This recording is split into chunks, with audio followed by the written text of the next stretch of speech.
Hello. I'm Sally, your host. Welcome to the third board, my master's chess channel. Here I will show you games from great players of the past, and other chess-related content.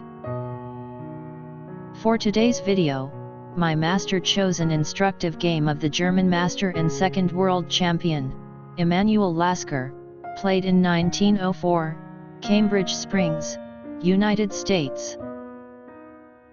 His opponent was Richard Teichmann, a strong German master of the late 19th and early 20th century. Teichmann's records against Lasker and Capablanca were poor, but he scored wins against all the other leading players of his day, including Karl Schlechter, Frank Marshall, Aaron Nimzowitsch, Siegbert Tarrasch, and Akiba Rubinstein. Well, let's begin.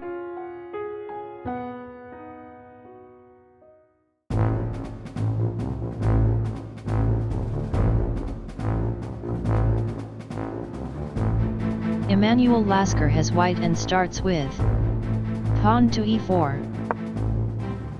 Richard Teichmann responds with pawn to e5. And after, knight to f3, knight to f6. We have on this board the Petrov defense, also called Russian defense or Russian game. The game continues with knight takes on e5, d6, knight to f3, knight takes on e4. In this position, white's most common replies are pawn to d4, the classical variation, knight to c3, the Nimzowitsch attack,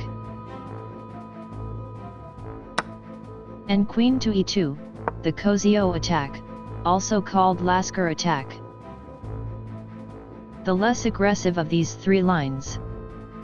It usually leads to the exchange of queens, and an equal position in the opening. God pardon me, but this seems to be a rather dull variation. And it also is the variation Emanuel Lasker chose for this game. The game continues with queen to e7, d3, knight to f6,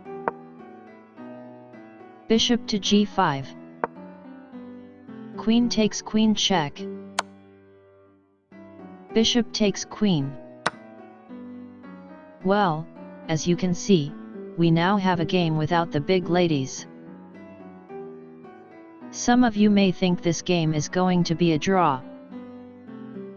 I assure you, this will not happen here. The game continues with bishop to e7,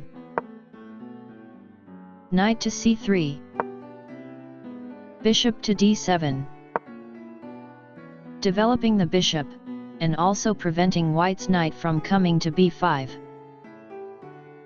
White continues with castles queenside, knight to c6.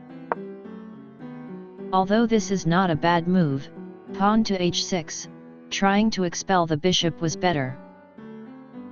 The game continues with rook from h to e1, castles kingside, pawn to d4, threatening to advance this pawn even further, knight to g4, in order to exchange bishops. It also threatens the f2 pawn. Although it is not a bad move, it was better to play pawn to h6. After that, white could retreat his bishop to h4, or f4. If he retreated to h4, the game could continue like this. Rook from a to e8, d5, knight to b8, h3, opening the h2 square for an eventual bishop retreat, g5, Bishop to g3. Knight to h5. Bishop to h2. And the position would be equal. Let's return to the beginning of this variation. In this position, if white retreated his bishop to f4, the game could continue like this. Bishop to d8. Clearing the e7 square for the knight to retreat in case white plays pawn to d5. Knight to e5.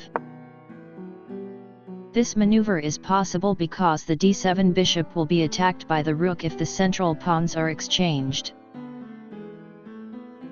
Knight takes on d4.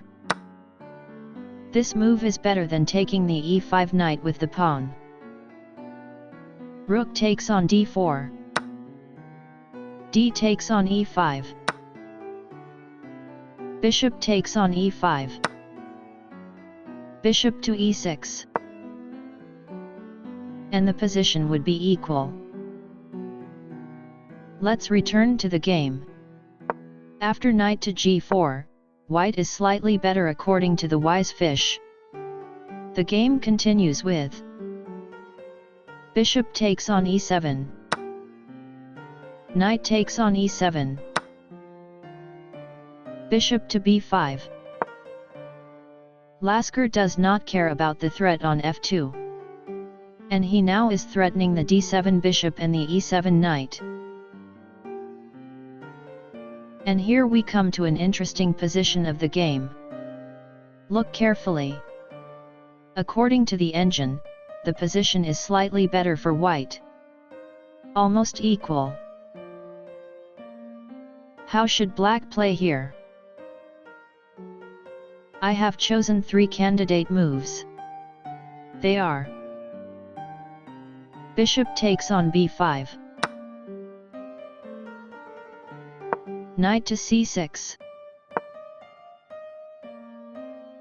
And bishop to e6. According to Stockfish, only one of them is the best move, and will keep the status quo. The other 2 will bring advantage for white. If you wish to try to find the best move for black, pause the video now. In this position, playing bishop to e6 would be a mistake. The game could continue with d5, c6, d takes on e6, c takes on b5, knight to g5, f takes on e6, knight takes on e6, rook to f7.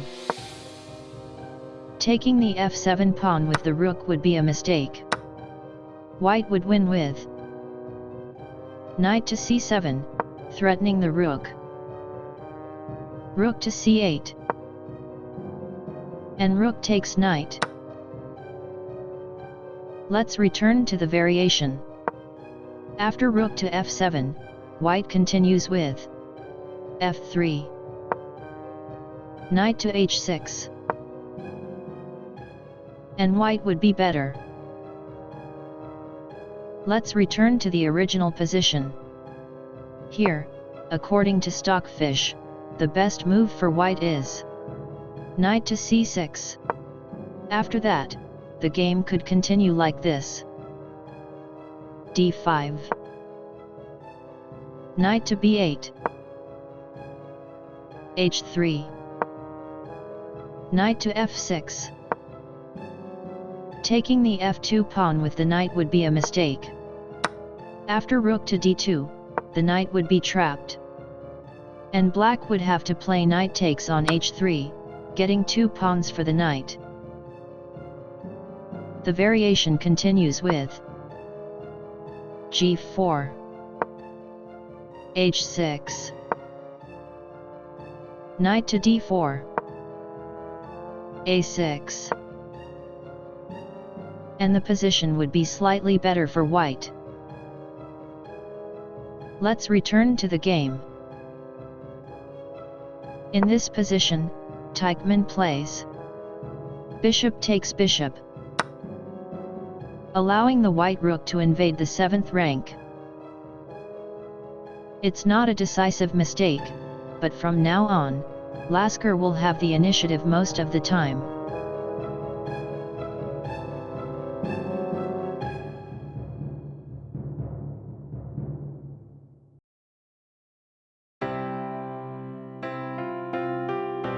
Did you like this game so far?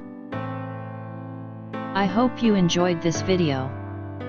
If you want notifications of more content like this, please subscribe to this channel. I shall narrate this game's conclusion in the next video. Thank you, and see you again in part 2. Goodbye.